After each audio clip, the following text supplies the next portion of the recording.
muat semua artikelnya. Kecuali ada satu orang saya tidak muat karena saya sudah berjuang untuk atur posisi fotonya. Kadang-kadang hanya lihat mulutnya saja. Kalau saya atur lagi hanya matanya doang. Kalau matanya doang menakutkan juga. Bahkan 2 foto yang dikirim tidak pas gitu. Karena kalau di web itu sudah ada formatnya ya, kita atur. Saya sudah mengaturnya tapi susah. Karena itu mungkin difoto ulang, dikirim. Mudah-mudahan kalian senang dengan muka kalian di artikel-artikel itu. Ya, saya itu sampai sekarang itu masih suka baca tulisan-tulisan saya yang dulu-dulu waktu masih sekolah.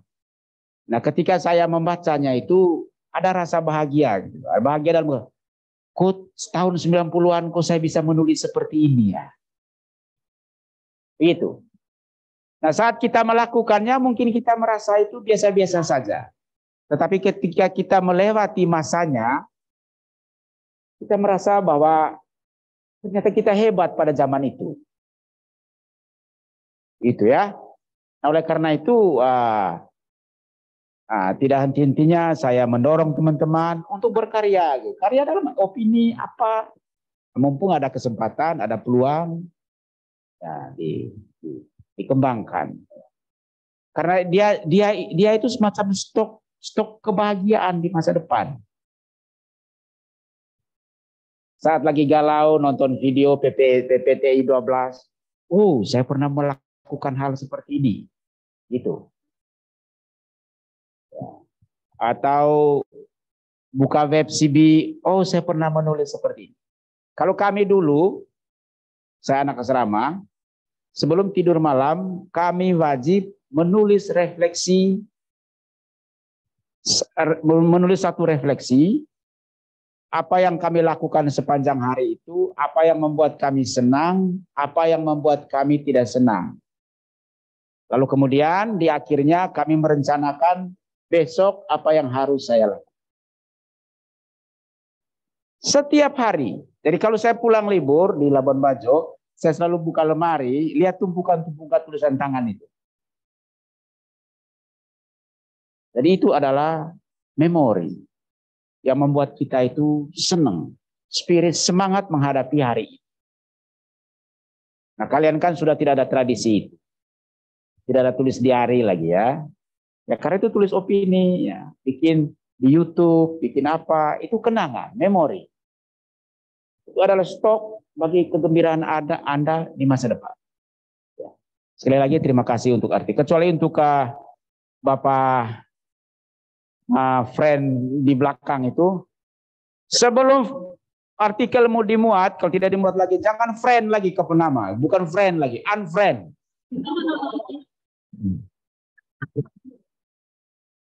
Ya, teman-teman sekalian, hari ini kita akan diskusi topik tentang negara dan konstitusi. Ya.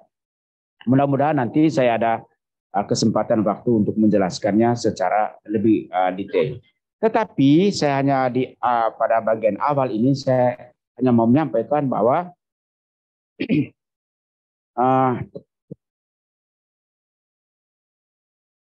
negara merupakan puncak tertinggi dari evolusi moral manusia. Ya, saya pernah menyampaikan hal ini. Karena apa? Karena bayangkan kalau tidak ada negara. Menurut Yuval Harari, dalam bukunya Sapiens, bisa diketik di situ, cari. Yuval Harari ya. Manusia itu 95 sampai dengan 98%-nya itu binatang. Dia sama dengan gorila atau simpanse. Dia bilang kalau kita mengamati perilaku simpanse, kita akan melihat diri kita sendiri di situ. Sama. Ingin dihormati, kalau merasa dia hebat, dia ingin dihormati. Simpanse yang lebih muda, lemah, kalau jalan di depan yang lebih tua, lebih kuat, dia itu harus sopan. Ya persis seperti itulah kita. Berarti yang manusianya itu, potensi manusianya itu hanya 2-5%. Nah, bayangkan itu kalau tanpa negara, perilaku kita seperti apa? Nah, oleh karena itu, Thomas Aquinas mengatakan bahwa negara itu diperlukan supaya kita bisa bertumbuh sebagai moral agent, agen moral. Nah, agen moral inilah itu yang bertumbuh dari 2 atau 5%. Di dalam negara, kita bisa menjamin pertumbuhan kemanusiaan kita. Itu di dalam negara. Dan negara mengatur kebebasan kita, bukan mengatur kebebasan kita, tapi menjamin kebebasan kita sebagai manusia. Bukan sebagai binatang, tetapi sebagai manusia. Di luar negara kita menjadi sulit. Tetapi negara juga pada saat yang sama, Lord Acton bilang itu tend to corrupt. Dia juga bisa terjebak dalam kekuasaan absolut. Kekuasaan absolut itu artinya bahwa tidak ada kekuasaan yang lain. Dia menjadi semena-mena, otoritarian, dan lain sebagainya. Maka dalam kondisi seperti itu, kita memerlukan aturan dasar. Itulah yang kita sebut sebagai konstitusi. Ya. Nah, lebih detail tentang topik negara dan konstitusi ini, pasti kita akan dapat penjelasannya dari kelompok yang bertugas pada hari ini. Pada kelompok, silakan presentasikan materi itu. Ya. Utuh? Siapa presentasi? Ardo.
Terus.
Kembali lagi dalam acara Cacat Show.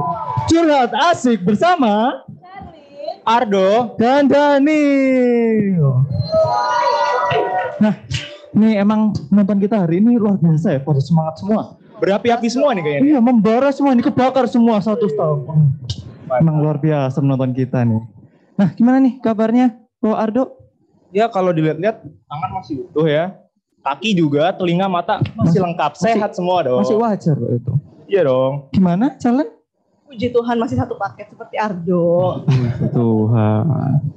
Tapi sayangnya nggak ada yang nanyain kabarku gimana. Iya lupa Daniel, gimana kabarnya Daniel? Luar biasa dong. Luar biasa selalu. Saya paling sehat sentosa di antara kalian. Mantap. Sambung banget ya. Iyalah. Kita hari ini mau ngapain nih? Hari ini kita akan bahas topik yang luar biasa.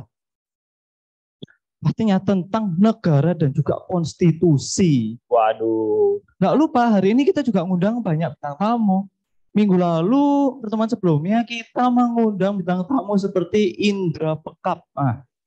Ada juga Ivan Gundala kalau nggak salah. Ada juga satu lagi itu Ardito Purnomo. Waduh. Itu kita mengundang ya? satu. Iya. Hari ini bintang tamunya nggak kalah keren pasti. Nah kayaknya bakal seru banget nih ya. Tapi sebelum kita panggil bintang tamu pertama kita, aku mau nanya dulu dong. Sebenarnya negara itu apa sih? Lah, ini contoh buruk ini. Nggak tahu tentang negara, padahal tinggal di Indonesia. Aduh.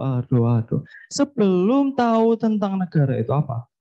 Jadi, kita ini semua, individu sendiri, ini manusia-manusia ini, kalau dikumpulkan, ya kayak grup WA itu, bentuk kelompok.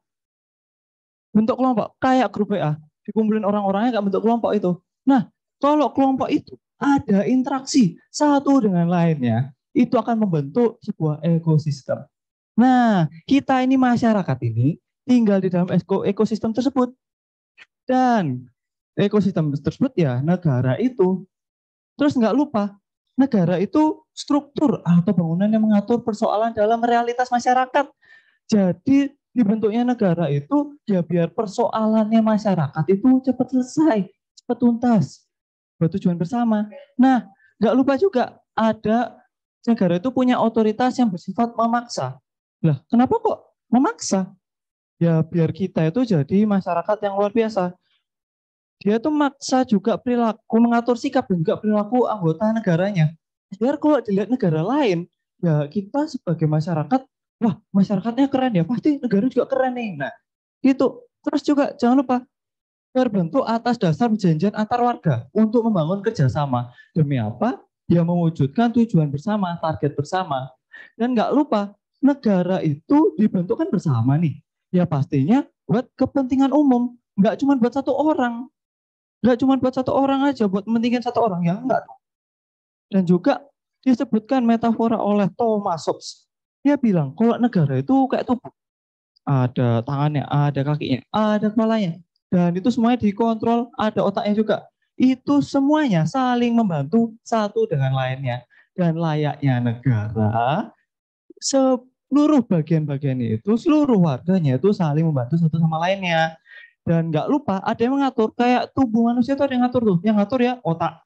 Nah di sini, yang mengatur negara adalah konstitusi, mengatur warganya berdasarkan konstitusi. Dan konstitusi negara Indonesia apa?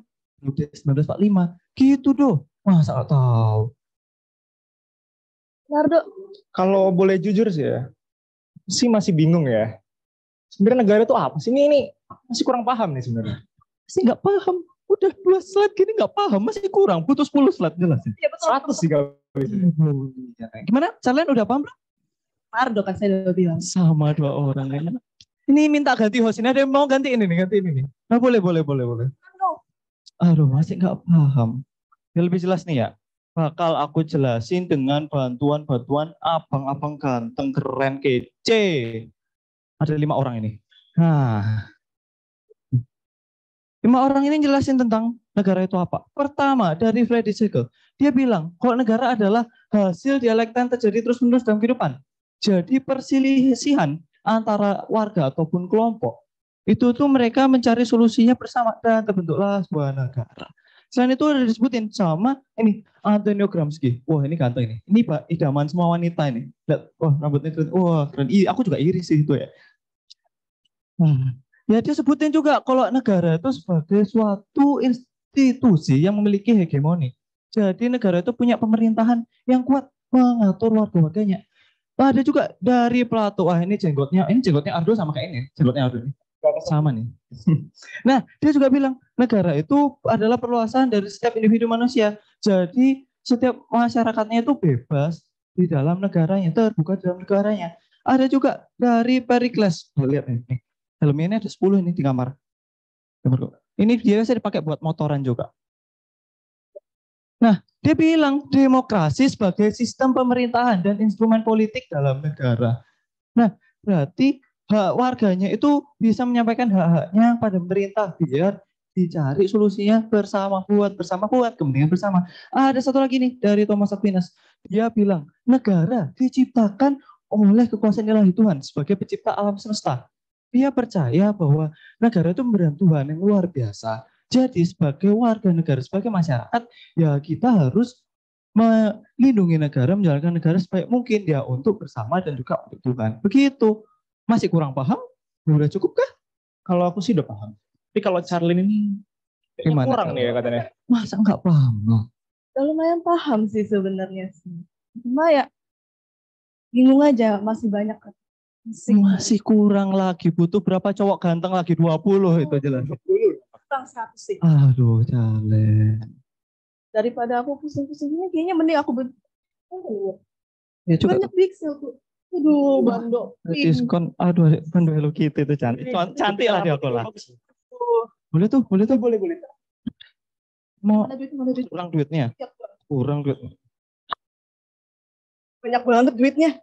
Nah, sudah di sana. Kalau gitu, Aku tunggu. aku pamit undur diri dulu ya. Oke. Terima kasih teman-teman. Hati-hati Cale. Oke, daripada kita ngebahasin Charlene yang pergi ini, mending kita langsung panggil aja bintang tamu pertama kita nih. Langsung lah, gas lah. Bintang tamu pertama kita ini bintang tamu luar biasa. Terkenal juga. Banyak orang udah tahu. Di sosial media ini di scroll-scroll, wah fotonya dia di mana-mana. Pastinya, soalnya bintang tamu kita ini sangat ganteng ya. Iyalah. Jadi, kita langsung aja panggil bintang tamu pertama kita. Tapi sebelum itu, kita saksikan video berikut ini.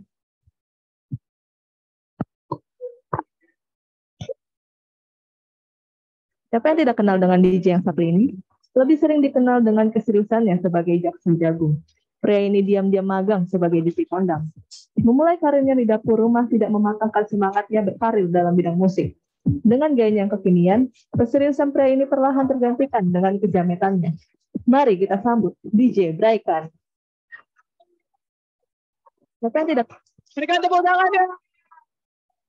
DJ berikan. Nah, memang nih penontonnya bersorak-sorak semua. Keren ini.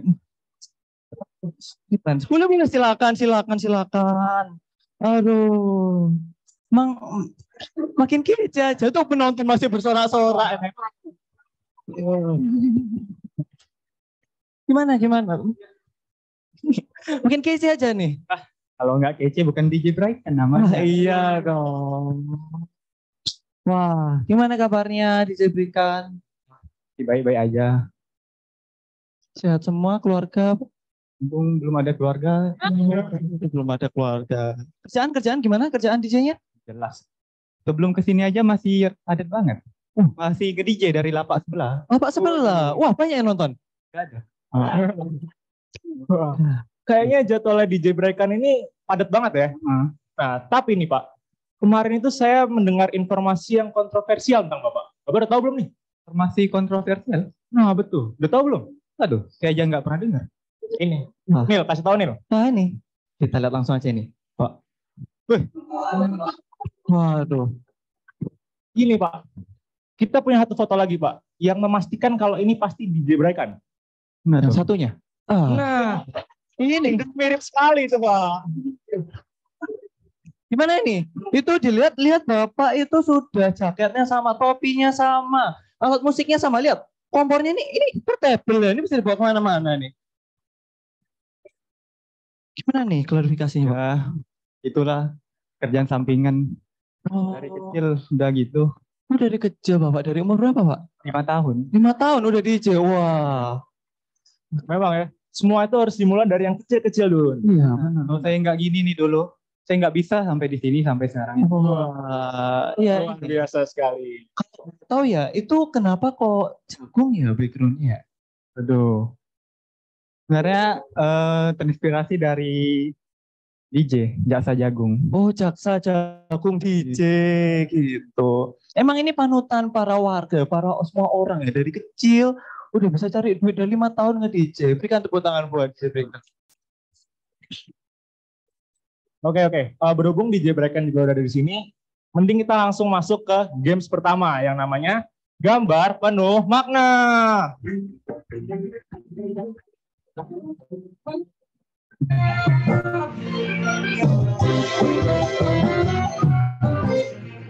Oke. Kira-kira udah pada siap belum nih main games pertama ini? Siap lah. Daniel siap kan nih? Wah, siap dong. Ini game setiap hari, ini gampang nih game ini nih.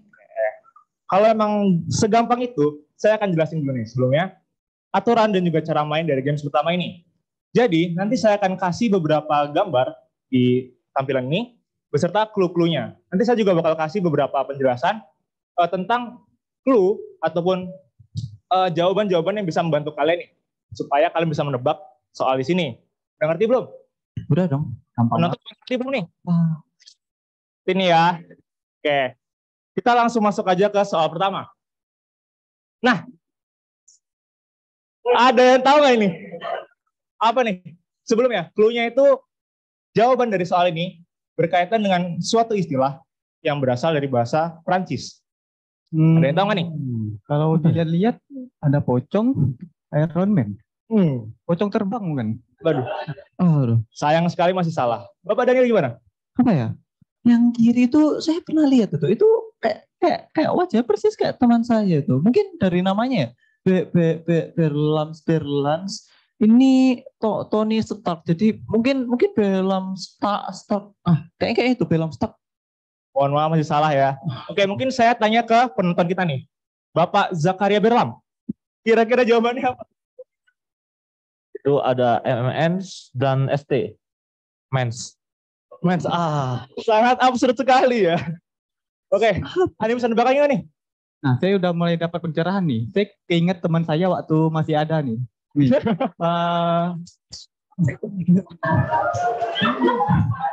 Kayaknya konstituer. Nah, Betul sekali, jawabannya adalah konstituer. Dari mana ini konstituer? Tahu nggak nih dari mana? Dari mana? Beliau ini adalah sosok yang sangat penting bagi TI 12. Beliau sebagai sosok komti. M diganti NS, cons. Di sisi sana, Bapak Iron Man, swear. Oh. S diganti T, konstituer. Nah, saya akan jelasin nih, kenapa konstituer ini saya masukin ke dalam soal ini. Karena konstituer ini merupakan pengertian secara etimologi dari konstitusi. Di mana konstituer diambil dari bahasa Prancis yang artinya membentuk, menyusun, dan menyatakan suatu negara. Selain konstituer itu juga ada istilah lain nih dari bahasa Latin, yaitu cume dan statuere. Di mana cume berarti bersama dengan, dan statuere itu berarti membuat sesuatu berdiri. Jadi kalau kita simpulkan, arti konstitusi secara etimologi, itu berarti menyatakan atau membuat sesuatu dapat berdiri. Di mana sesuatu yang dimaksud di sini adalah suatu negara. Gitu. Udah paham belum nih? Paham. Oke, karena udah pada cerdas-cerdas semua, kita langsung lanjut ke soal kedua. Nah, petunjuk untuk kalian. Soal ini berkaitan dengan nama seseorang yang pernah menyatakan pengertian tentang konstitusi. Ada yang tahu nggak nih? Bisa dilihat ada orang ngeden di sini. Lalu ada kursi dan ada orang coding kecapean. Ada yang tahu nggak jawabannya apa? Coba, mungkin saya tahu nih. Itu yang pertama itu tarik tambang tuh. Kayaknya ambil tambangnya deh. Jadi embang ini kayak kafe yang kedua. Kafe terus ini dari kata encok tinggal n.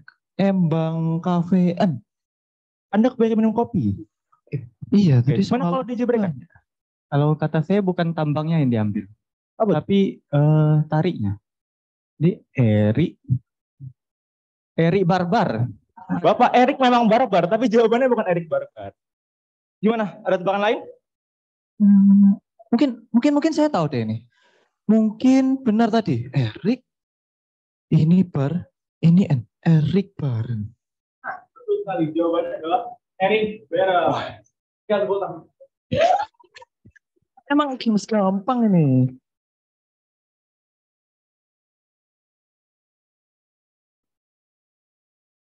Memang Bapak Daniel ini sangat luar biasa memang ya.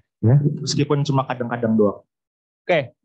Bapak Erik Baren ini seperti yang saya katakan pernah menyatakan pengertian tentang konstitusi. Di mana beliau menyatakan bahwa konstitusi itu adalah dokumen yang tertulis yang secara garis besar mengatur tentang kekuasaan legislatif, eksekutif, yudikatif, dan lembaga negara penting lainnya. Jadi kalau kita simpul ini, Bapak Erik Baren ini menyatakan bahwa konstitusi itu adalah dokumen tertulis yang mengatur tentang aturan dan juga ketentuan dari lembaga negara. Dan itu intinya. Selain dari Bapak Erik Baren ini juga ada Bapak Soleh Lubis, di mana beliau juga mengatakan bahwa konstitusi itu berarti membentuk atau menyatakan satu negara. Selain dua tokoh ini, juga ada satu tokoh lagi nih, yaitu Bapak KC WR FBA, di mana beliau menyatakan dua pengertian tentang konstitusi. Tapi sebenarnya inti dari keduanya ini tuh, bahwa konstitusi itu berarti suatu aturan yang mengatur tentang sistem ketatanegaraan. Gitu. Mana dijebrekan? Udah paham belum nih? Paham banget lah, walaupun saya nggak bisa nebak ya. Nggak apa-apa. Dan ini tadi juga cuma coba-coba kan? Iya sih, ya masih pas aja sih, benar sih. Kita langsung lanjut aja ke soal ketiga. Ini soal ketiga. Bagi kalian penggemar mobil pasti tahu ini mobil apa. Nah, petunjuk untuk kalian, soal ini juga sama seperti sebelumnya, berkaitan dengan nama seseorang yang pernah menyatakan fungsi dari konstitusi. Ada yang tahu nggak nih? Kalau dari pola-pola sebelumnya nih main potong kata ini. Nah, ada mobil asri bukan? Mobil asri. Memang ini mobil dan asri sekali pemandangannya. Tapi jawabannya bukan itu. Sorry, Daniel gimana? Nih mungkin ini Jeep kali. Jeep ada jari. Mungkin namanya Jeep Asri. Jeep Asri. Sangat aneh sekali jawaban Anda. Ada yang bisa nebak? Yang lain? Mungkin penonton? Kalian tahu? Kalian berdua udah menyerah? Nyerah lah, susah banget. Nyerah. Oke, saya jelaskan dulu. Sebenarnya kalau saya search Google ya, mobil ini itu adalah mobil Jimny, di mana N diganti L. Jadi Jimly, kartu as, dan Sidik. Jadi kalau kita gabungkan, jawabannya adalah Jimly as Sidik. Gitu. Masa gitu aja nggak bisa jawab? Soal Bapak aneh-aneh. Ini aneh-aneh ini. Oke, kita lanjut aja. Jadi Bapak Jimly as Sidik ini pernah menyatakan fungsi tentang konstitusi. di mana beliau menyatakan 8 fungsi di sini. Tapi kalau misalkan saya rangkum secara intinya, fungsi konstitusi itu sebenarnya mengatur atau memiliki aturan-aturan mengenai perangkat negara, lembaga negara, dan juga masyarakat. Jadi intinya, fungsi konstitusi itu mengatur ketiga aspek itu. Gitu. Paham belum nih? Paham sih, paham. Jadi paham saya. Yakin paham? Iya. Paham. Tapi karena muka-mukanya udah mulai kelelahan dan juga mulai kebingungan, kayaknya saya akhiri aja deh permainan kita kali ini. Terima nggak nih? Ya sudahlah, Terima maklum gimana. Soalnya aneh-aneh. Makin pusing ntar yang ada. Makanya. Nah, ya sudah. Terima kasih Bapak Ardo kembali ke duduknya.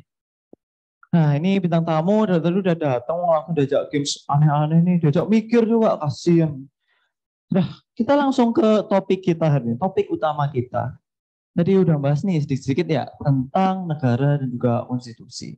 Nah, menurut DJ Brikan sendiri, konstitusi negara itu apa ada sifat-sifatnya, Pak? Tentu ada dong. Kalau tadi Pak Ardo udah jelasin nih pengertiannya, saya nggak mau kalah dong sama Pak Ardo. Silakan. Masa DJ Braikan nggak bisa? Nah, jadi yang namanya konstitusi itu punya sifat-sifat. Nah, jadi konstitusi itu sesuatu yang bersifat yuridis. Ya artinya, konstitusi itu menjadi suatu kaidah kesatuan yang hidup dalam masyarakat. Artinya konstitusi ini tidak hanya menjadi sesuatu yang ada, tapi harus kita sadari dan jadikan acuan dalam kehidupan kita sehari-hari. Nah, kalau menurut Hermann Heller nih, seorang sarjana Jerman, dia mengemukakan kalau konstitusi itu sesuatu yang bermakna sosiologis dan juga politis. Apa sih artinya dia mengemukakan hal seperti ini? Nah, itu artinya konstitusi itu belum bersifat hukum kalau hanya mencerminkan kehidupan politik dalam masyarakat. Nah, konstitusi inilah yang disebut konstitusi yang bermakna sosiologis politis. Nah, saat suatu konstitusi memiliki unsur-unsur hukum nih dalam konstitusi tersebut, baru konstitusi tersebut disebut dengan konstitusi hukum.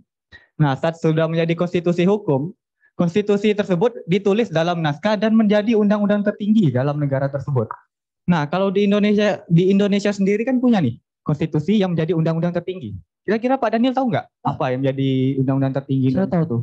Saya sudah baca materinya tadi malam. Kayaknya konstitusi Indonesia itu apa ya semalam? Ya, tepat sekali, salah. Ya, kalau Pak Ardo gimana? Tahu nggak kira-kira? Saya jelas tahu sih ya. Ya sama aja. Ya, mengecewakan. Host cacat show ini memang mengecewakan ya. Ya di Indonesia itu punya konstitusi hukum tertulis yang ditulis dalam undang-undang tertinggi yang namanya UUD 1945. Itu tadi sudah ngomong, nggak percaya. Nah, selanjutnya kalau dalam teori ilmu hukum nih, konstitusi dibedakan lagi sifatnya, yaitu yang bersifat fleksibel atau luas dan yang bersifat kaku atau rigid. Nah, kenapa sih disebut fleksibel atau kaku? Nah, itu dibagikan dari dua kategori lagi, yaitu dari cara merubahnya dan perkembangan zamannya. Nah, jadi konstitusi yang fleksibel itu cara merubahnya itu mudah, tidak memerlukan peraturan-peraturan atau prosedur yang istimewa. Kenapa bisa begitu? Karena konstitusi ini hanya memuat hal-hal yang pokok dalam konstitusi tersebut, sehingga saat ingin dirubah tidak mudah, maksudnya tidak sulit untuk diubahnya. Gitu.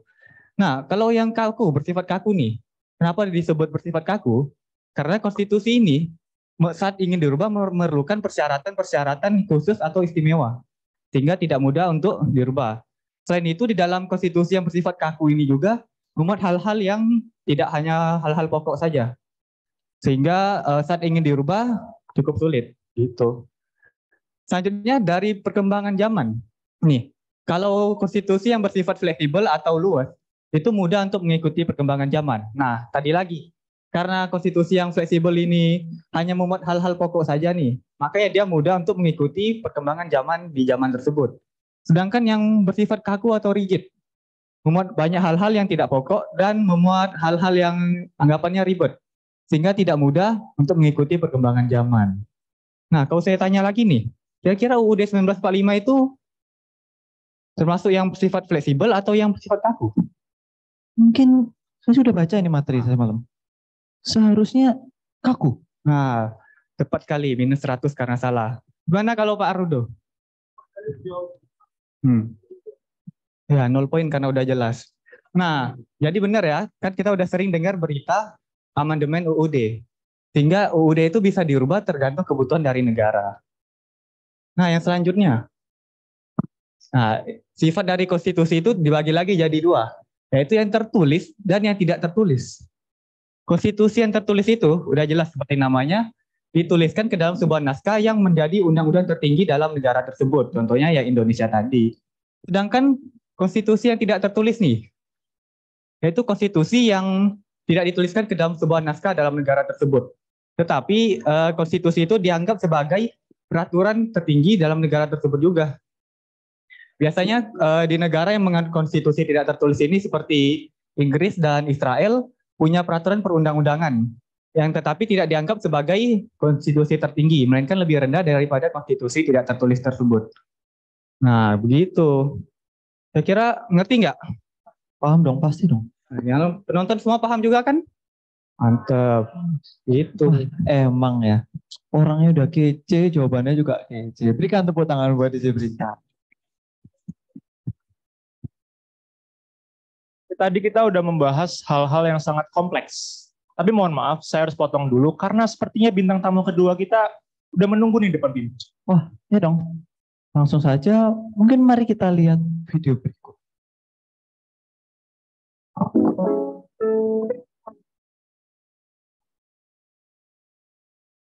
Dinominasikan sebagai calon perwakilan ibu rumah tangga. Wanita yang satu ini malahan belum memiliki pasangan. Meskipun berparas cantik, tetapi nasibnya buruk. Sudah menjadi pandangan orang-orang terhadap wanita ini. Walaupun penolakan sering terjadi, tapi wanita ini tetap berjuang mencari pasangan. Isu-isu kedekatan dengan pria sering bermunculan. Tetapi sampai saat ini belum ada kepastian apakah status single wanita ini masih melekat di tubuhnya. Mari kita sambut Ibu Mica. Berikan tepuk tangan buat Ibu Mica.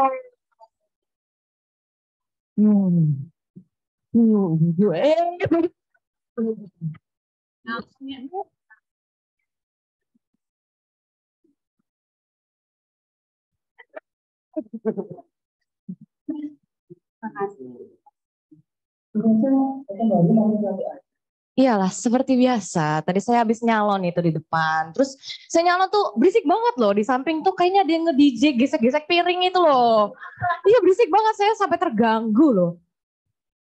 Iya, saya dengar. Kok nggak datang tadi? Ya karena enggak sih, tapi lagunya bagus kok, lagunya bagus, nggak apa. Bagus, bagus, bagus. Saya sangat sangat terhibur tadi saya sambil nyalon seperti itu. Iya. Ya, saya nonton dari doa aja. Ngomong-ngomong Bu, Ibu udah punya calon belum nih? Calon apa nih? Kenapa saya datang-datang tiba-tiba nanya calon? Calon apa ya maksudnya? Calon pendamping hidup. Waduh, calon pendamping hidup. Sulit ya, sulit. Belum ada sih, belum ada. Kalau ada yang mau sebagai calon saya boleh di 08111. Iya, itu nomor rekening saya maksudnya. Iya, bukan gitu maksudnya. Iya, iya. Ya.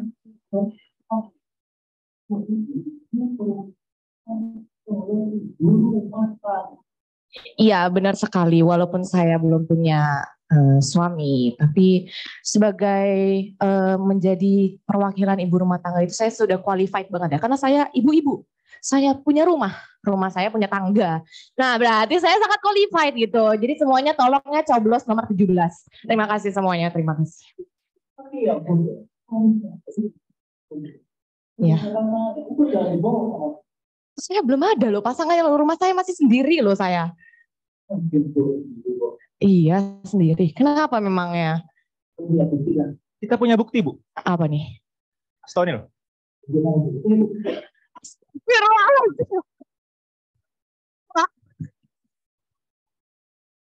Mohon maaf banget.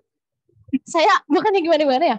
Bapak kok bisa dapat? Foto ini cuma ada di HP Nokia saya loh. Dapat dari mana ini? Kita orang punya badan intelijen. Info bahkan seukuran. Kita beri aplaus dulu buat tim Cacat Show ya. Walaupun HP Nokia saya sampai bisa dihack sih keren banget. Ya, jadi saya klarifikasi dulu. Ini sebenarnya saya sama Babang Hotman Paris ini tidak ada apa-apa. Saya cuma bekerja ini kayak kebetulan ada waktu luang, jadinya minta foto lah sama Bang Hotman Paris gitu. Iri. Jangan iri. Iya, yang seperti itu sih ya. Jadi semuanya jangan salah paham. Saya belum punya suami. Semuanya kalau ada yang mau mencalonkan diri, silakan di 0811. Oh, ya. Maaf. Jadi promosi mulu saya nih. Kita juga ini sama konten. Iya, nggak mau minta sama tim kreatif aja ya. Iya. Langsung aja kali ya. Iya.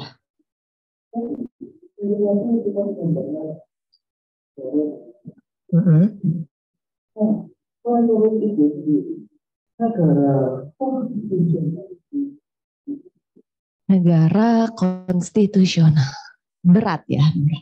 Saya agak bingung ya, saya sebagai perwakilan ibu rumah tangga kalau ditanya negara konstitusional. Tapi nggak apa-apa, karena kecantikan saya dan kemegahan saya ini saya bisa membahas tentang negara konstitusional.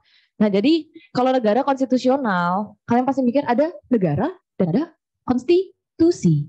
Nah negara dan konstitusi itu tuh ternyata nggak bisa dipisahkan loh semuanya. Jadi kalau nggak ada negara, nggak ada konstitusi. Nggak ada konstitusi, nggak ada negara, seperti bakwan dan udang. Nggak ada bakwan, nggak ada udang, nggak ada udang, nggak ada bakwan. Seperti itu. Nah, tapi kalau konstitusinya, kalian semua mikir kalau konstitusi itu apa ya? Kalian bisa jawab. Konstitusi itu di pikiran kalian apa? Aturan, hukuman, batasan. Nah, ternyata konstitusi kalau misalnya di Indonesia ya mungkin kalian mikirnya konstitusi itu ya undang-undang lah ya, UUD 1945, undang-undang dasar gitu ya.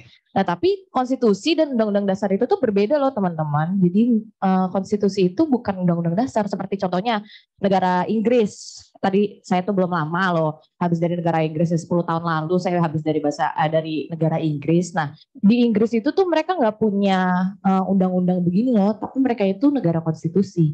Nah, lalu aturannya apa mereka kalau nggak punya undang-undang dasar?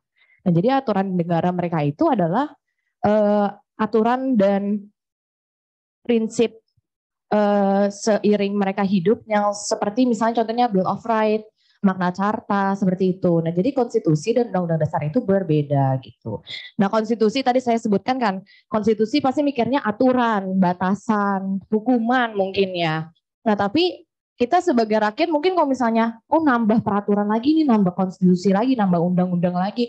Saya ini hidup apa gitu dibatas-batasi makin banyak undang-undangnya gitu. Nah, tapi ternyata konstitusi itu tuh bukan untuk menghukum kita semua, bukan untuk menghukum rakyat, tapi konstitusi malah untuk rakyat, untuk perlindungan rakyat. Nah, untuk apa sih perlindungan, dari mana sih, dari apa gitu. Nah, dari kekuasaan-kekuasaan politik yang ingin bertindak sewenang-wenang. Jadi konstitusi itu adalah bentuk tuntutan atau harapan dari masyarakat supaya mereka itu dilindungi hak-hak mereka dari kekuasaan politik di atas sana gitu. Jadi konstitusi itu sebagai bukti atau bentuk bahwa masyarakat itu mempercayakan hak-haknya mereka ke penyelenggara negara. Nah, tapi bukan mempercayakan seperti ini, hak gue ambil. Bukan seperti itu, tapi masyarakat itu masih bisa mereka itu menegakkan hak-hak pribadi mereka. Nah, ada satu tokoh yang si Babang Ganteng ini nih. Nah, namanya adalah Carl Smith. Nah, Carl Smith ini dia membagi pengertian konstitusi itu menjadi empat pengertian. Yang pertama ada konstitusi dalam arti absolut, dalam arti relatif, dalam arti positif, dan arti ideal. Nah, arti absolut ini, konstitusi dalam arti absolut itu hubungannya konstitusi dengan negara. Jadi ya ini konstitusi sebagai kesatuan organisasi negara, konstitusi sebagai bentuk negara demokrasi atau monarki, konstitusi sebagai norma hukum dasar negara, konstitusi sebagai jadi konstitusi sama negara itu tuh gak bisa dipisahkan seperti yang tadi saya udah bilang di awal-awal. Nah, lalu yang selanjutnya adalah konstitusi dalam arti relatif. Apa sih konstitusi dalam arti relatif itu? Konstitusi sebagai tuntutan dari golongan yang disebut borjuis liberal, itu seperti kita rakyat dalam tuntutan ingin adanya jaminan terhadap hak-hak mereka, ya yang tadi saya udah bilang hak-hak mereka itu dijamin perlindungannya seperti itu.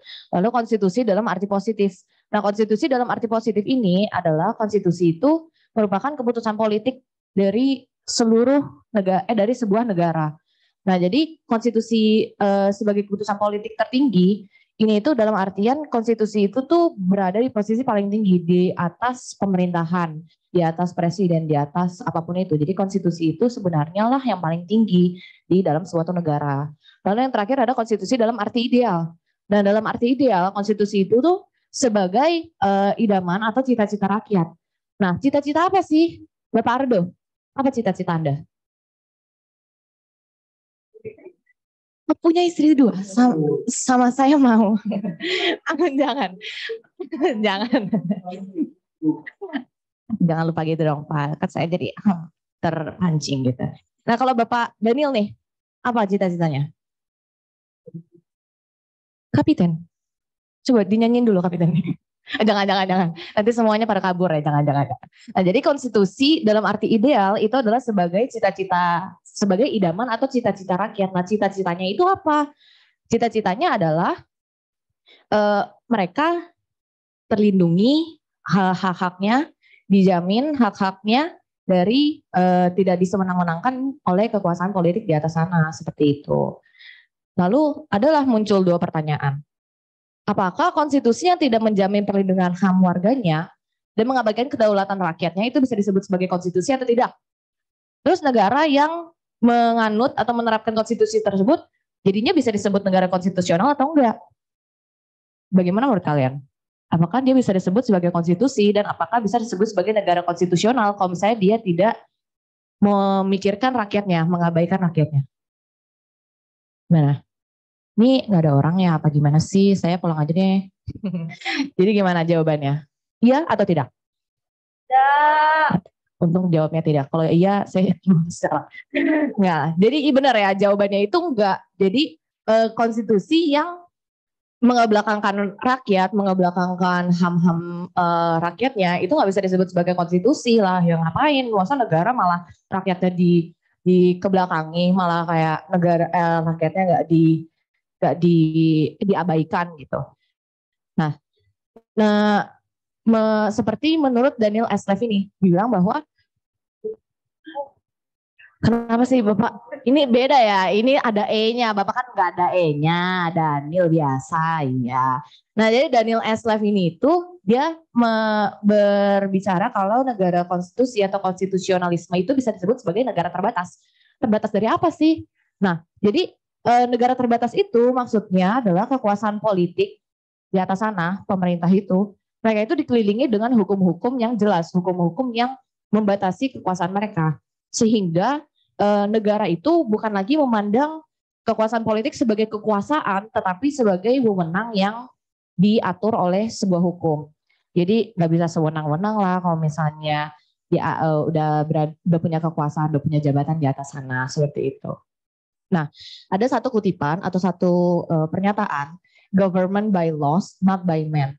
Yang artinya adalah pemerintahan itu oleh hukum, bukan oleh manusia. Jadi bukan tentang siapa yang duduk di atas sana, tapi tentang hukumnya itu apa yang tertulis, apa yang mengatur, apa yang menjadi aturan untuk negaranya itu. Nah, negara-negara yang menganut pernyataan ini, government by laws, not by men, itu baru bisa disebut sebagai negara konstitusional.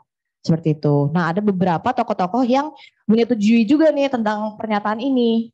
Nah, ini bestie saya gitu. Si Adnan Buyung Nasution sama Bapak Muhammad Yamin, ini bestie banget kita gitu. Nah, jadi Adnan Buyung Nasution sama Muhammad Yamin itu berdasarkan apa yang sama perjalanan hidup mereka, ada beberapa kutipan-kutipan yang diambil dari kehidupan mereka itu dapat disimpulkan kalau mereka itu juga menyetujui tentang kalau negara konstitusional itu adalah negara yang mengedepankan rakyatnya, negara yang tidak sewenang-wenang terhadap rakyatnya, seperti itu. Jadi negara konstitusional. Gitu, boleh tepuk tangan dulu untuk saya.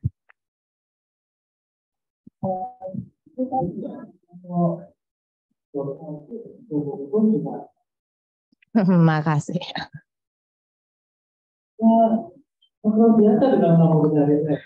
Iya. Jadi Bapak nih saya dengar-dengar ya Pak, katanya ada katanya, oh my God. Ya ampun. Kerjaannya. Oh iya. Gimana Charlie? Ya ampun ini. Ini nih. Boleh dong dipakai. Biar gue nggak. Ya ampun, aduh. Pasti kalian pada kangen kan sama aku. Kok langsung speechless gitu sih? Aduh, jangan itu dong. Oh iya. Halo. Aduh, kita lama. Iya. Kapan lagi nih mau arisan nih? Oke deh. Apa ya bentar. Taruh belanjaan dulu. Aduh, mohon maaf bener-bener lupa ya ada bintang tamu tadi ya. Jadi selama aku shopping tadi ini kalian ngapain aja ya?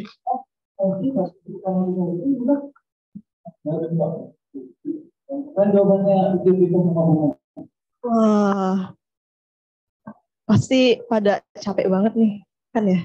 Coba. Ya udah deh.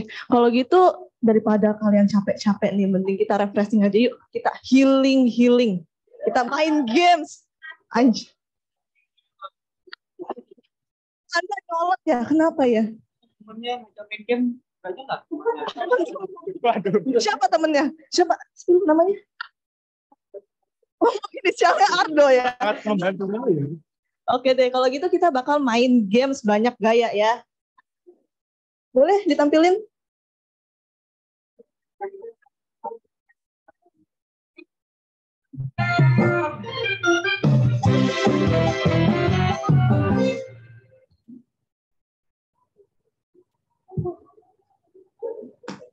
Nah, mana tepuk tangannya dong? Nah, jadi sebelum kita main games, kalian bakal dibagi, maaf, ya ampun lupa ketinggalan satu bintang tamu kita. Oh iya. Mungkin sebelum kita udah kembali ke dulu.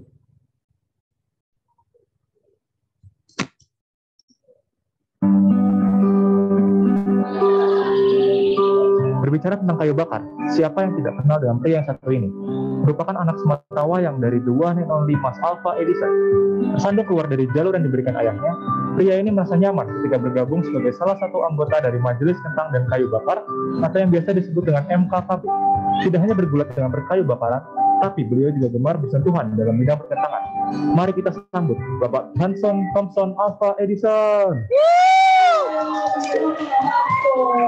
Selamat datang Bapak Hanson. Selamat datang, Pak. Selamat datang, Pak.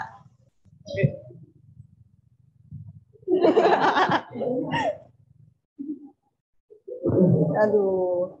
Ya, silakan. Nah iya, sebelum kita main games nih. Nah, kalian bakal dibagi jadi 2 kelompok dulu. Untuk kelompok pertama, Ardo dan juga Bapak Hanson silakan berdiri di sini. Oke, untuk kelompok kedua, sisanya aja ya. Silakan.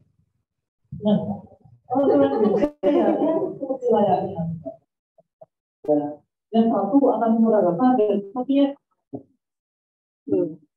kita belajar kelompok utama. Silakan Bapak Ardo. Nah, ini untuk soal yang pertama. Waktunya 3 detik ya. Gampang banget kok ini, tenang. Oke, saya percaya pada saya sendiri. 2, 1.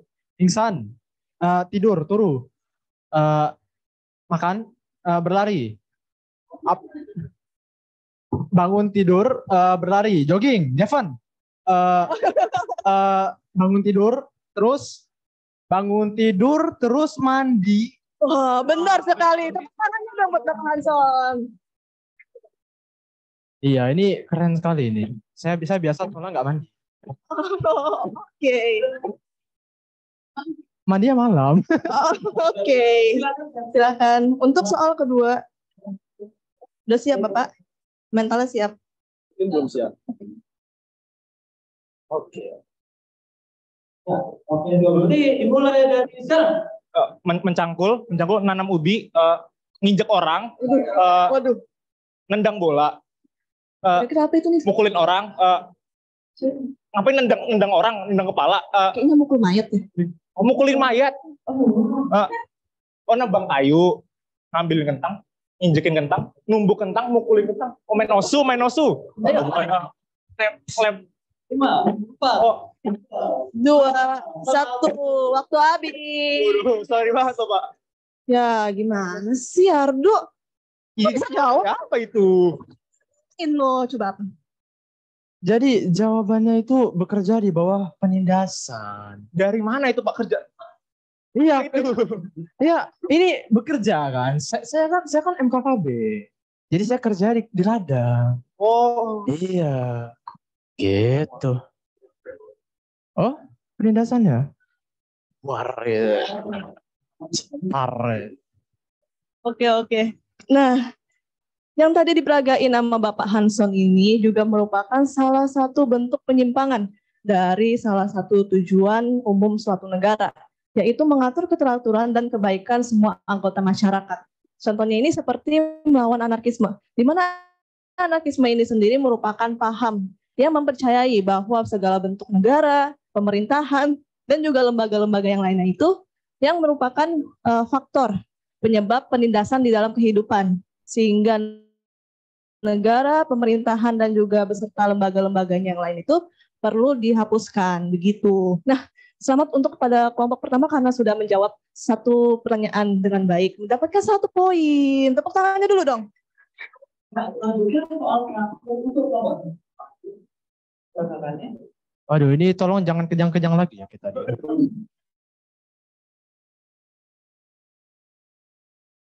Siap, sudah siap? Siap. Oke, mulai dari Kang. Berkeliling kota. 7. Ikrar. Berjuang. Coblos. Pemilu. Pilpres. Pilkada. Tepuk tangan lagi dong, gila Bapak Ansot hebat banget ya. Kenapa ini? Ada apa ini? Ini penontonnya heboh.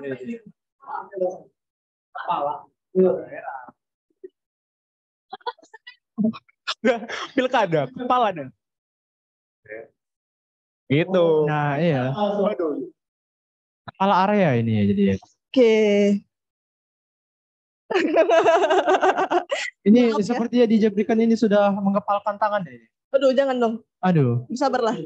Nah, jadi pilkada ini juga merupakan salah satu bentuk implementasi dari tujuan umum suatu negara, yaitu melindungi seluruh kepentingan masyarakat beserta dengan hak-hak setiap warga negara.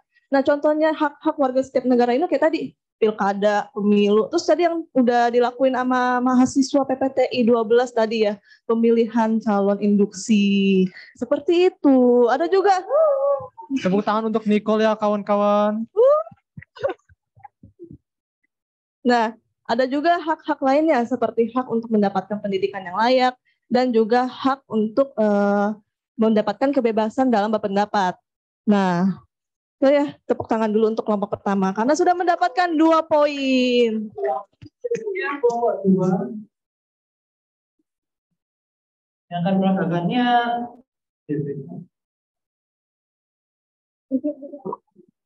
Oke, handphonenya ditaruh dulu Pak, takut rusak ya Pak. Mahal ya kawan? Ya kan Pak, mahal. itu Waduh ribet. Nggak mampu beli Bluetooth. Belum mampu. Gak ada yang nonton soalnya, gak ada yang nonton. gampang kayak terbaik. Siap ya. 3, 2, 1. Pingsan. Upacara, mau nggak kuat pusap. Bukan duyung. Jadi duyung. Ikan keluar dari laut. Boleh langsung jawab. Mermaid. Saut-sautan. Bukan.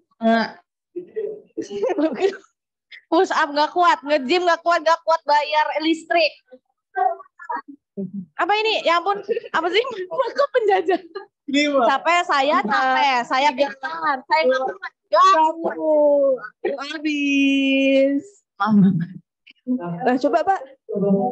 Aku terjatuh dan tak bisa bangkit lagi. Yang panjang ya. Sumpah banget. sampai keringetan.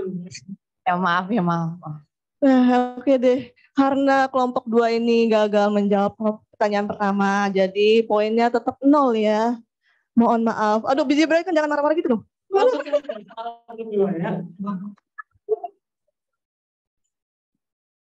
Nah, untuk soal yang kedua nih.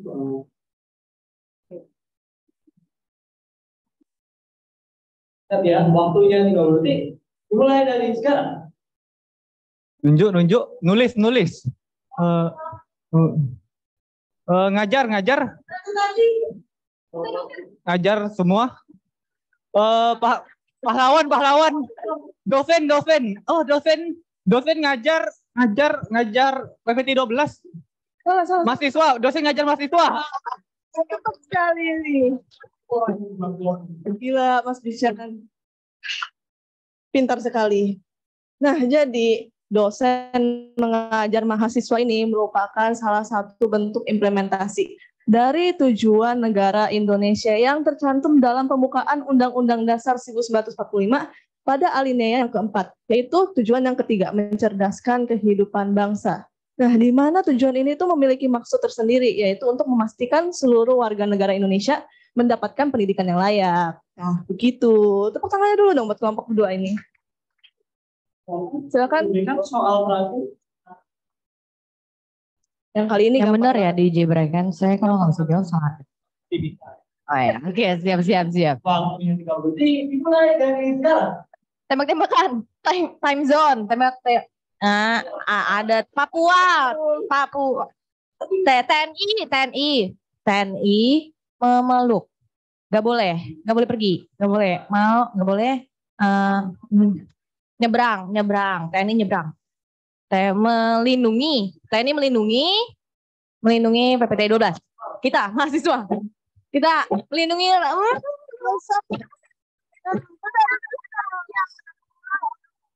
Di detik-detik terakhir ya. Aduh. Jaga juga, kayak kita cocok. Aduh. Gak boleh Oke. kita. Nah, jadi TNI Melindungi Indonesia ini juga merupakan salah satu contoh implementasi dari tujuan negara Indonesia, yaitu tujuan yang pertama, melindungi segenap bangsa Indonesia dan seluruh tumpah darah Indonesia.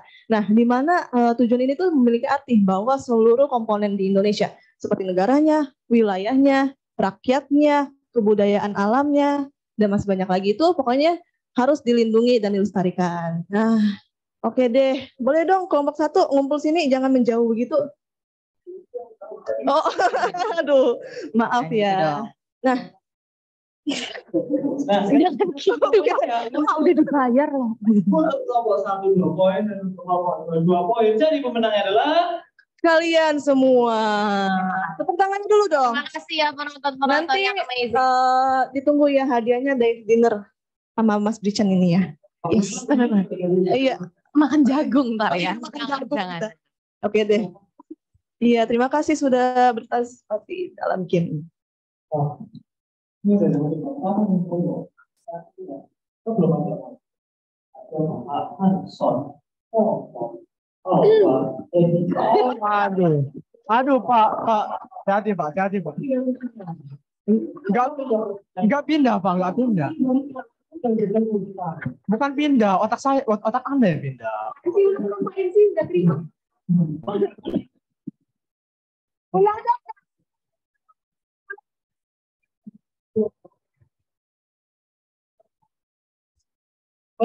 Sudah tua ini.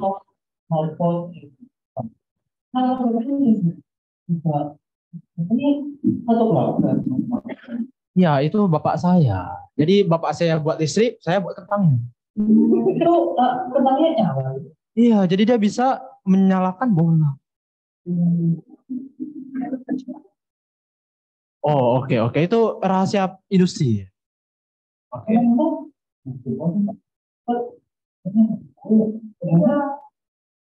Aduh, rumor apa ini? Baca, ada berita, kita kebakaran di Riau. Kebakaran ini. Waduh, kebakaran di Riau. Kebakarannya mana? Di tanggal berapa ini? Oke. Waduh. T-shirt. Waduh, ini baju mirip juga nih, keren juga dia. Oh my god, ada kentang. Oh my god. Waduh, ini celananya juga sama. Waduh, ini saya belum mandi mungkin ini dari sini. Waduh, waduh, bisa mungkin. Tapi buat kebakaran ini saya no comment ya. Soalnya ya saya enggak tahu kok tanya saya. Dia inisialnya HTAE itu mirip dengan saya, tapi saya aslinya itu 4 orang. Iya. Jadi 1 itu Doble, 2 Jamal, 2 orang lagi kabur. Iya. Saya aslinya 4 orang.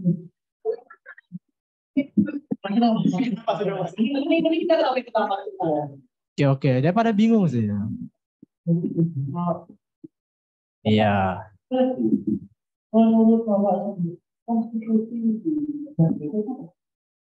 Oke, udah disebutkan juga ya bahwa konstitusi di Indonesia itu UUD 1945.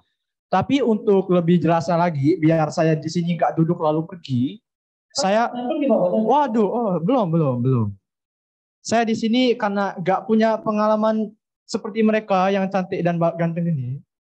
Saya nggak belajar di hukum, saya belajar cuman kayu bakar. Jadi konstitusi di Indonesia itu dibagi, ini pelajaran SD ya guys. Jadi SD juga dipelajari tapi nggak secara detail. Ada 4 periode.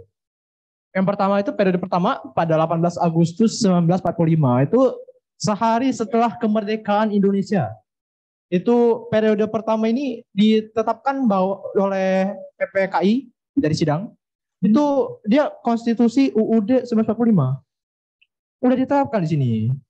Tapi negara api menyerang, 27 Desember 1949 itu berubah konstitusi menjadi konstitusi RIS. Aduh salah, sorry Pak. Jadi di periode kedua ini, Dr. H.J. Van Mook ini, dia ingin membentuk konstitusi RIS supaya mempersiapkan Indonesia ini supaya jadi negara federal dengan negara-negara itu boneka.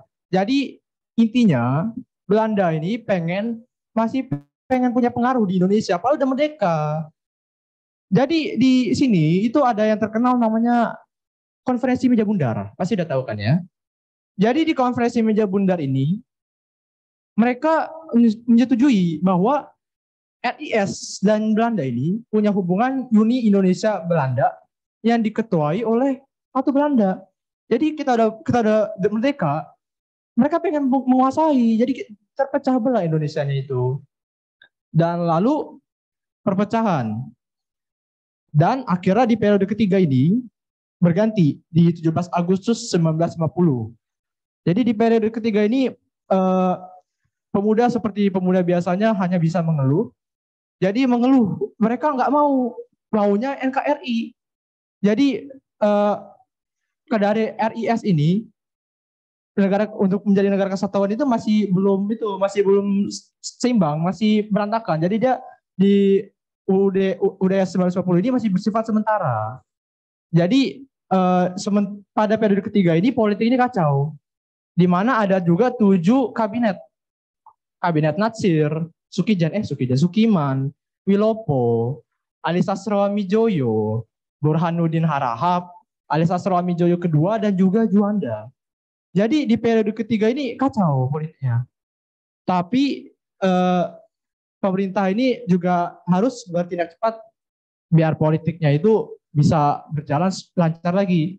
Makanya di 5 Juli 1959 itu ada dekret presiden yang di mana menetapkan mengusulkan para konstituante ini biar mengubah konstitusinya balik ke UUD 1945. Dan konstitusi UUD 1945 ini masih berjalan sampai sekarang. Tapi udah ada amandemen sekitar 4 kali. Selanjutnya bisa dilihat lah ya, konstitusi UUD 1945 ini dengan Indonesia. Jadi Indonesia ini sangat bererat, hubungannya itu erat dengan hukum. Jadi Indonesia ini bisa dibilang negara hukum. Negara hukum ini dinyatakan pada UUD 45 pasal 1 ayat 3. Jadi di mana ciri-ciri negara hukum menurut Azhari ini bisa dibaca di sini. negara hukum itu sendiri apa? Negara hukum sendiri itu konsep yang bersandar bahwa kekuasaan negara itu harus diatur oleh hukum yang adil dan baik. Jadi di Indonesia ini dalam usahanya menjadi negara hukum, Indonesia ini menjunjung tinggi hak asasi dan juga martabat manusia. Dalam usahanya ini, Indonesia pun mengerti gimana cara mengatur para rakyatnya supaya baik dengan baik dan juga taat hukum. Untuk selanjutnya Indonesia UUD itu gimana? Ditetapkan juga bahwa pemerintahan Indonesia ini dikepalai gitu oleh presiden pada UUD 45 pasal 4 ayat 1. Ya, tapi pada kelihatannya itu terjadi beberapa action yang melenceng dari sini. Di mana seharusnya kinerja presiden itu diawasi oleh MPR dan DPR. Itu misalnya pada Orde Lama, pada pas zaman Pak Soekarno. Di mana Pak Soekarno itu pengen membuat Indonesia itu menjadi sistem presidensial. Dan juga Orde Baru pas Presiden Soeharto, di mana Pak Soeharto ini itu menjadi satu-satunya yang berkuasa paling tinggi. Jadi agak kacau pas itu untuk itunya. Jadi ya seperti itu. Sekian dari saya. Kita kebetulan itu Bapak. Oh, kotak ini pun juga terus ya. Mungkin teman Bapak udah baru. Tapi sangat sekali perbedaan kita dan Bapak Anton Bapak Betul sekali Daniel. Jadi sepertinya kita harus berpisah nih sampai di sini ya. Tapi tunggu dulu. Jangan ditutup dulu. Karena kita masih ada performance dari salah satu bintang tamu kita nih. Pada tahu nggak siapa nih?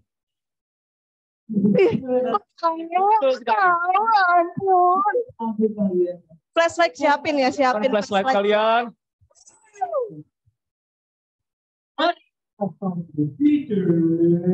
Kak.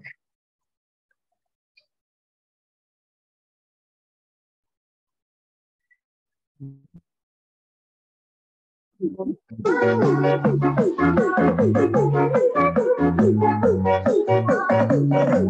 flashlightnya guys.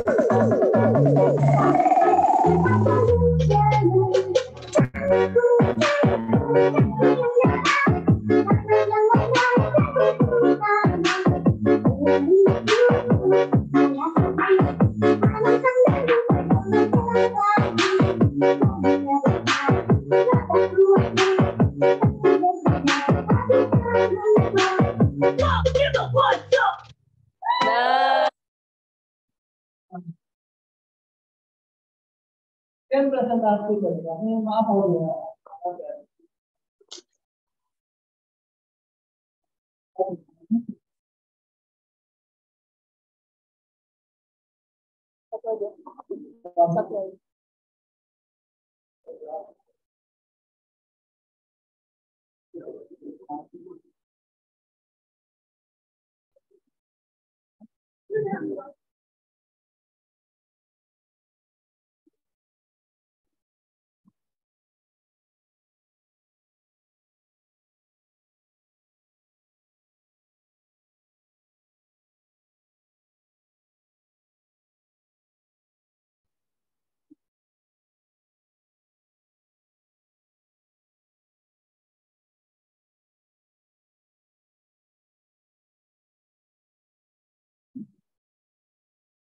Satu lagi pertanyaan yang kedua dari Tami.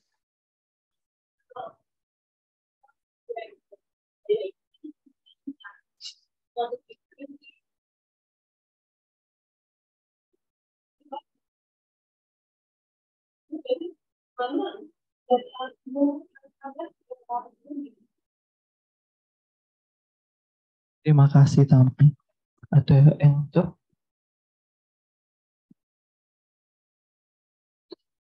Untuk pertanyaan Vanessa nomor 1,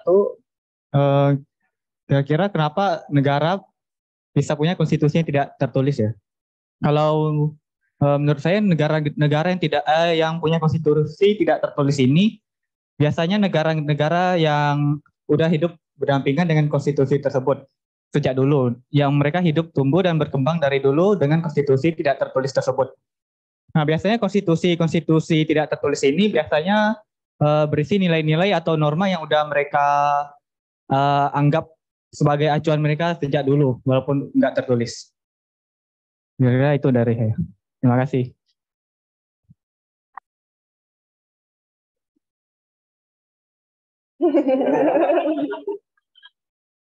Oke, yang satunya. Ya, aku akan jawab pertanyaan dari Tami. Tujuan negara memajukan kesejahteraan umum. Bagaimana sih standar kesejahteraan umum di Indonesia? Nah, jadi kalau di Indonesia ini terbilang kalau kesejahteraannya yang umum ini sudah terpenuhi ini jika apabila kayak sandang, pangan, papan itu sudah terpenuhi, makanan, pakaian, tempat tinggal, begitu. Dan juga nggak cuma itu doang, nggak cuma materi doang, tapi juga kesejahteraan moral juga termasuk, begitu. Apakah menjawab? Oke, sama-sama. Terima kasih. Ya, mungkin sekian dari kami. Terima kasih.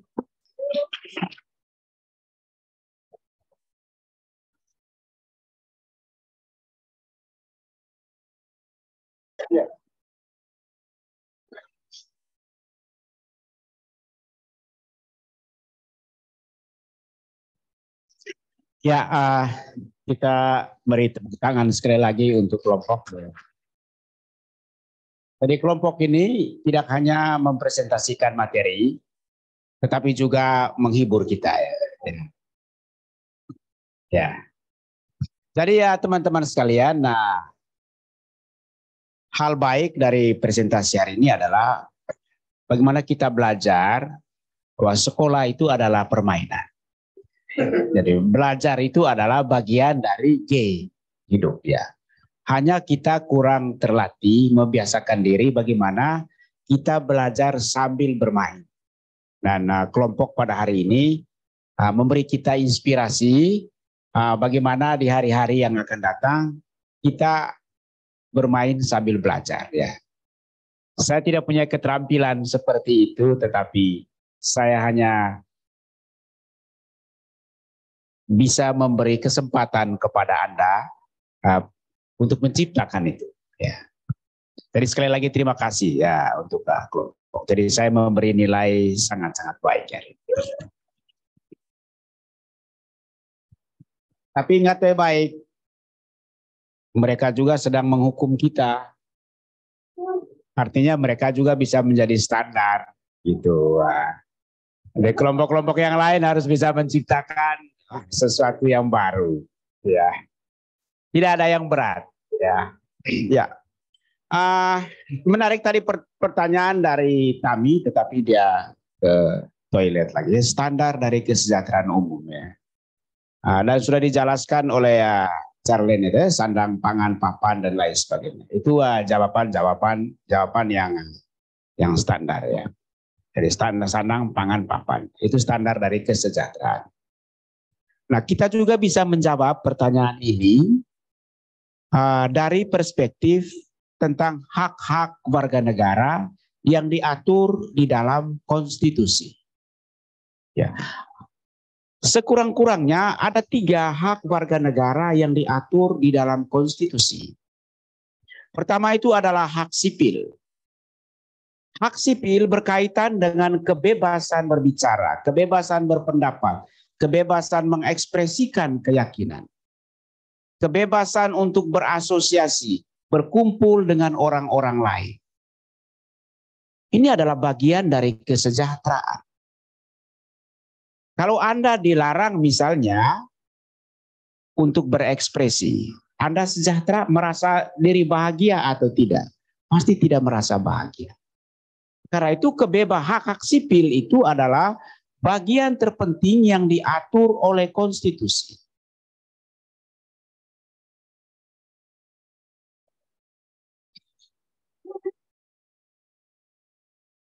Ya, jadi itu yang pertama, hak sipil. Lalu kemudian itu adalah hak politik.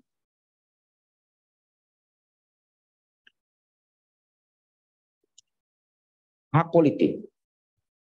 Setiap warga negara memiliki hak yang sama. Setiap warga negara memiliki akses yang sama kepada kekuasaan. Ya, kekuasaan itu kan artinya capacity, kemampuan, kapabilitas untuk mengatur. Nah, setiap warga negara dalam konteks ini memiliki hak dan akses yang sama. Ini adalah bagian dari standar kesejahteraan. Ya. Lalu kemudian yang ketiga itu adalah hak sosial dan juga hak ekonomi. Ya, setiap warga negara dalam konteks seperti ini, seperti dijelaskan oleh Charlene tadi, sandang pangan papan itu hak ekonomi. Ya, jadi itu teman-teman sekalian tentang pertanyaan dari Fiska, apa standar dari kesejahteraan itu? Standar dari kesejahteraan itu adalah bahwa ketiga jenis hak ini, hak sipil, hak politik, hak ekonomi, sosial, budaya, dan seterusnya itu dilindungi dan dapat direalisasikan. Itu adalah standar dari kesejahteraan. Tidak cukup kita punya uang yang banyak, tidak cukup kita dapat sandang dan pangan, tetapi kalau pada aspek yang lain kita kehilangan kebebasan. Atau sebaliknya, kita memiliki cukup kebebasan, tapi hidup kita susah. Negara pasti akan chaos. Kalau kamu lapar, di satu sisi yang lain itu punya kebebasan, mungkin kamu akan cenderung menyalahgunakan kebebasan itu. Karena itu kesejahteraan ekonomi menjadi sangat penting. Karena itu mengukur sebuah konstitusi yang baik dan benar dalam bernegara, itu diukur dalam tiga aspek itu. Hak sipil, hak politik, lalu kemudian hak ekonomi. Makanya di negara-negara yang otoritarian disebutkan bahwa tidak ada konstitusi di sana. Karena apa? Karena dalam negara-negara seperti itu, negara dijalankan berdasarkan prinsip kekuasaan, bukan prinsip konstitusi. Kalau prinsip kekuasaan, maka tidak ada akses bagi warga sipil. Ya, jadi kurang lebih begitu. Ya, itu untuk pertanyaan dari Tami ya. Saya kira itu tambahan dari saya. Waktu tinggal beberapa menit lagi dan teman-teman sekalian, saya ingin menjelaskan sedikit bahwa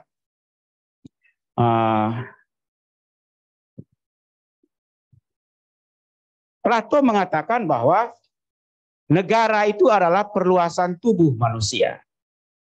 Jadi negara itu adalah perluasan tubuh manusia. Dia bilang begitu ya. Nah, coba teman-teman membayangkan tubuh kita. Tubuh kita itu adalah kesatuan organik. Dia terdiri dari mata, terdiri dari bagian-bagian. Ada telinga, tangan, kepala, dan seterusnya. Itu bagian luarnya. Bagian dalamnya kan terdiri dari miliaran sel. Nah, jadi kurang lebih begitu. Nah, bagian-bagian ini membentuk satu kesatuan yang saling melayani kebutuhan bagi bagian yang lainnya. Mata melayani kebutuhan kaki supaya dia tidak terantuk. Kaki melayani kebutuhan bagian tubuh yang lain supaya dia bisa berjalan, berpindah tempat, dan lain sebagainya. Mulut melayani kebutuhan lambung kita. Lambung kita melayani kebutuhan pada bagian-bagian yang lain. Jadi dalam sebuah negara kurang lebih seperti itu. Jadi negara itu terdiri dari bagian-bagian yang saling melayani bagian yang lainnya. Nah, pembagian yang paling kasar itu kita kenal sebagai trias politika. Ya, ada eksekutif, ada yudikatif, dan ada legislatif. Nah, ketiga bagian ini memiliki fungsinya masing-masing. Ya, memiliki fungsi dan perannya masing-masing. Tujuannya apa? Untuk menjaga seimbang. Ya, untuk menjaga keseimbangan. Melayani kebutuhan yang lain. Nah, semua hal ini diatur di dalam konstitusi. Jadi konstitusi itu dia berisi tentang hak dan kewajiban warga negara kepada negara, ya. Dan yang kedua, dia juga berisi tentang hak dan kewajiban negara kepada warga negara. Jadi kurang lebih kasarnya isi dari konstitusi itu seperti itu. Tujuannya apa? Tujuannya supaya negara tidak jatuh di dalam kekuasaan absolut. Ya, supaya negara tidak jatuh di dalam kekuasaan yang absolut. Nah, kita beruntung di Indonesia ini. Ya, kita sangat ketiga hak tadi itu, hak sipil, hak politik, hak sosial ekonomi diatur oleh negara. Dijamin oleh negara. Dilindungi oleh negara. Bahkan negara sekarang, Menteri Sri Mulyani kemarin mengatakan sudah menyiap-nyiap APBN kita untuk menghadapi resesi. Kemungkinan tahun depan ya banyak PHK sekarang.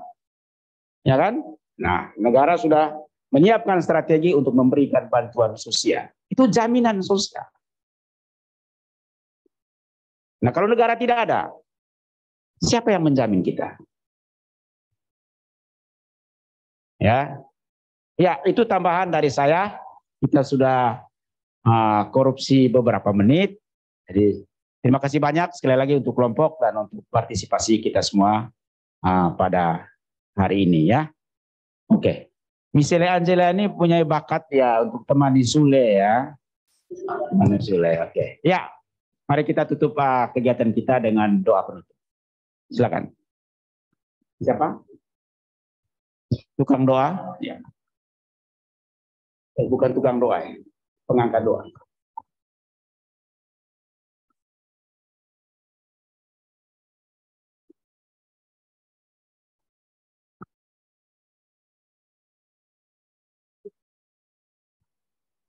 Teman-teman, untuk menutup pembelajaran pada hari ini, marilah kita tutup dengan doa. Doakan saya pimpin secara Kristen. Teman-teman yang beragama lain boleh menyesuaikan. Mari kita berdoa. Selamat siang ya Bapak, terima kasih atas penyertaan-Mu selama pembelajaran hari ini. Sehingga semua proses dapat berjalan lancar dan berakhir dengan baik. Ya Bapak, sebentar lagi kami akan makan siang, kiranya Engkau berkati makanan yang akan kami santap. Dan kiranya Kau juga berkati Pak Yusinus dalam kelanjutan kesehariannya. Terima kasih ya Bapak. Hanya dalam nama-Mu yang tunggal Yesus Kristus kami sudah berdoa dan mengucap syukur. Haleluya. Amin. Oke, silakan.